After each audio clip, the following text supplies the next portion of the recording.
Bonne année à tous, j'espère que vous allez bien.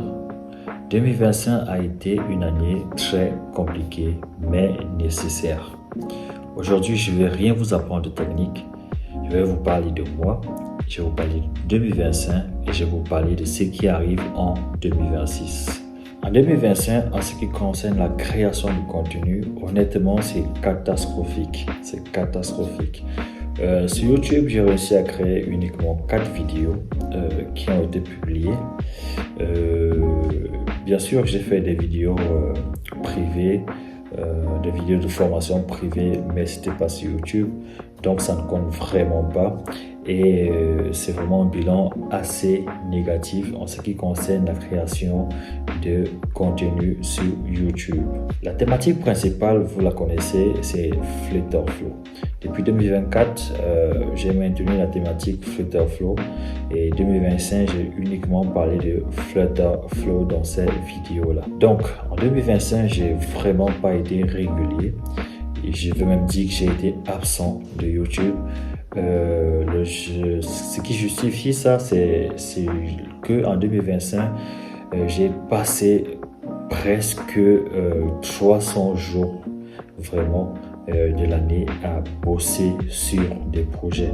Presque 300 jours à bosser sur des projets. Je vous partage mon planning Flutter Flow pour que vous puissiez voir, c'était énorme. Donc, c'est ce qui justifie à peu près mon manque de régularité sur la création de contenu sur YouTube.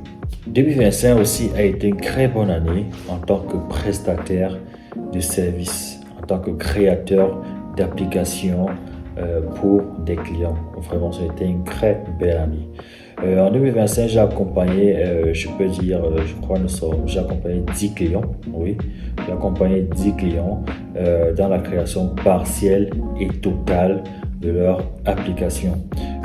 Il y a 3 clients avec qui j'ai travaillé, dont leur projet avait commencé en 2024 et on a travaillé jusqu'en 2025.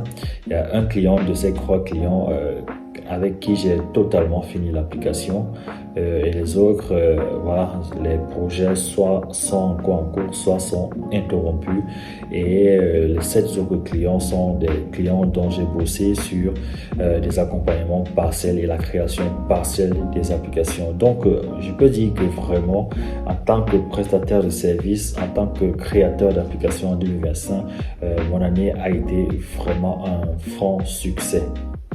Être prestataire de service, pour moi en 2025, m'a fait beaucoup apprendre, mais c'était aussi fatigant. J'ai beaucoup appris, j'ai implémenté plusieurs nouvelles méthodes de travail, j'ai implémenté plusieurs outils avec lesquels je travaille aujourd'hui. J'ai gagné en expérience, j'ai gagné en compétences. Honnêtement, c'est vraiment que du bonheur de ce côté-là. Mais aussi, vous savez, quand vous faites 300 jours minimum à une année de travail, ça épuise. Vous n'avez vraiment pas de temps pour vous-même, pour la famille, pour le social. Ça devient un peu compliqué. Voilà. Et donc, on a eu des projets assez intéressants. Je ne vais pas vraiment parler des projets ici, car ce ne sont pas mes projets, ce sont les projets de mes clients. Je préfère vraiment pas parler de ces projets ici. Mais j'ai eu des projets intéressants.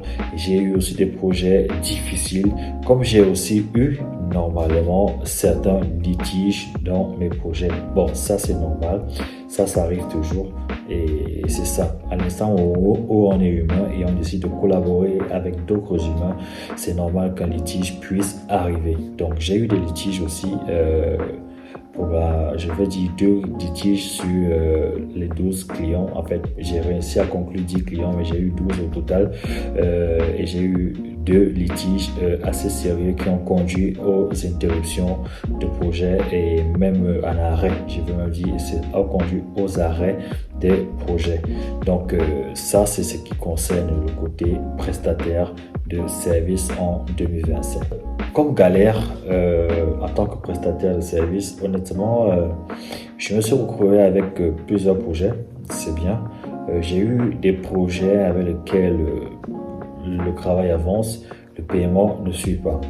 Le travail avance, le paiement ne suit pas. J'ai eu aussi quelques difficultés, à savoir le changement de cahier de charge pendant le projet, d'accord? Ce qui fait que le client, il vient avec un cahier de charge A et pendant le projet, il le change et les fonctionnalités prévues pour le départ ne sont plus vraiment les mêmes et ça embête, c'est vraiment embêtant. Comme galère aussi, j'ai eu des projets qu'on a commencé mais qui n'ont jamais eu la fin, qui n'ont jamais eu de fin, car le client a abandonné, et le client est passé complètement à autre chose.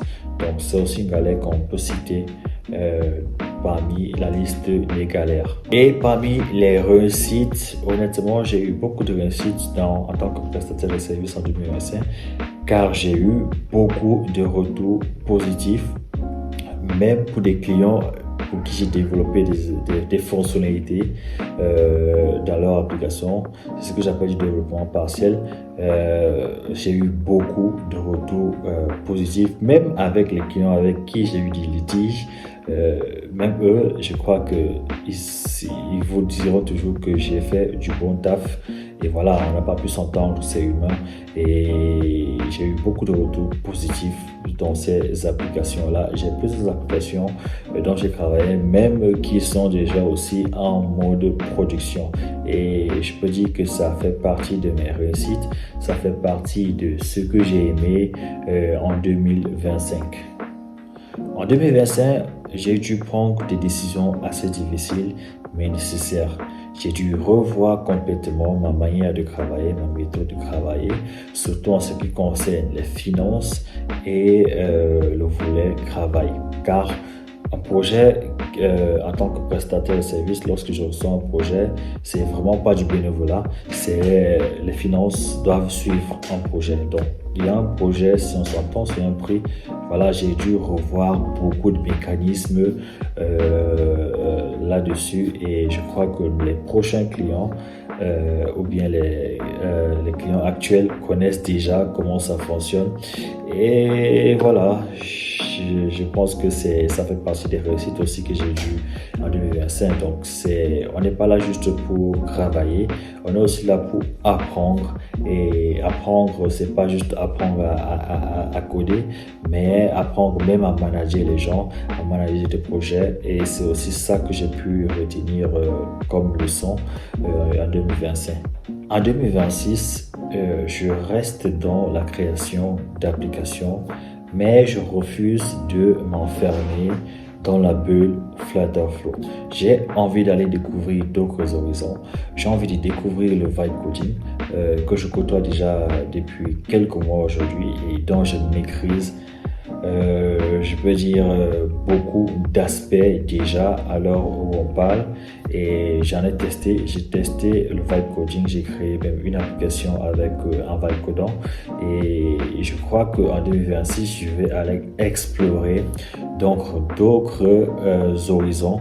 Je vais diversifier un peu plus le contenu, mes compétences et aussi j'aimerais aussi m'amuser. Donc m'amuser, c'est justement pour partager ce dont j'ai envie, pour partager par exemple le nouvel outil que j'ai découvert quelque part, que j'ai expérimenté et j'aimerais juste être libre de vous partager un contenu sans filtre, sans niche, et juste faire ce que j'aime en tout cas. Donc c'est ce que je compte faire en 2026. Je compte me diversifier un peu plus et je compte créer davantage de contenu en cette nouvelle année. En cette nouvelle année, on va juste apprendre à découvrir la nouvelle ligne éditoriale qui sera toujours Flutterflow. C'est la base, c'est la priorité numéro 1 là-bas. On va toujours avoir des vidéos sur Flutterflow. Et en plus de Flutterflow, on va avoir des vidéos sur le vibe coding, d'accord? Et ensuite, on aura aussi des vidéos sur les outils IA. Peu importe ce que l'outil fait, tant que c'est wow, tant que ça nous permet de booster notre productivité. Et si je découvre l'outil, je vous parlerai de cet outil. Si vous me recommandez un outil à tester, je vous parlerai tout simplement de cet outil. Donc, en plus de ça, je compte partager avec vous mes projets personnels.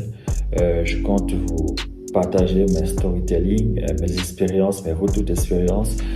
Je compte vous partager aussi étape par étape vraiment ce qui se passe dans ma vie de tous les jours en tant que développeur, no-code et vibe codeur. D'accord? On va lancer ensemble plusieurs projets en cette année. Je vais beaucoup me concentrer sur la création de mes propres projets, mes propres produits aussi, en plus de la prestation de services que je fais toujours normalement. J'ai pour objectif de lancer minimum 3 applications, peu importe que ce soit des SaaS ou des applications, voilà. Je compte lancer minimum 3 et les maintenir histoire de voir comment ça fonctionne, et je vous repartagerai tout simplement tous ces retours aussi. Comment est-ce que l'application, pour ceux qui ne sont pas encore créés, comment ça sera créé, comment ça sera publié, le retour d'expérience, est-ce que ça vend, est-ce que ça marche. Je crois que je vais être assez transparent avec vous sur ces choses-là. Donc 2026, c'est une très belle année qui s'annonce et j'espère vraiment être le plus présent possible en cette année pour vous et aussi pour moi.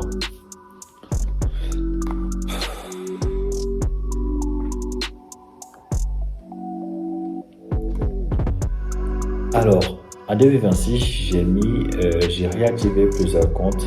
J'ai réactivé mon compte TikTok, dont je fais des vidéos un peu, je fais minimum 3-4 vidéos par semaine, d'astuces, et puis voilà. Je vous laisse ça ici, abonnez-vous, et poursuivre mon quotidien, poursuivre vraiment ce qui se passe, parce qu'il y a des vidéos que je pourrais partager facilement là-bas, que vous n'aurez pas facilement ici sur YouTube, car là-bas ce sont des short formats, donc ça va rapidement, je filme rapidement, je publie là-bas. Par contre, ici sur YouTube, ça nécessite un peu plus de travail, c'est pour ça que vous devez vous abonner sur TikTok. Vous devez vous abonner aussi sur la page Afrique No Code de Facebook, donc le lien est en description. Je vais faire l'effort vraiment d'être le plus actif sur ces différentes plateformes là. Donc Afrique No Code, c'est plus uniquement sur YouTube, c'est aussi sur TikTok, c'est aussi sur Facebook, et ça sera bientôt aussi sur Instagram. Alors, merci déjà d'avoir débuté la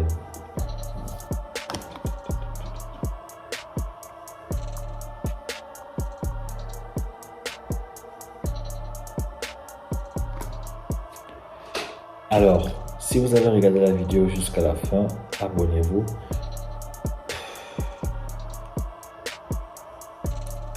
Alors, si ces perspectives de 2026 vous plaisent, abonnez-vous, commentez, likez la vidéo. Ça me donnera un peu de force pour m'activer davantage.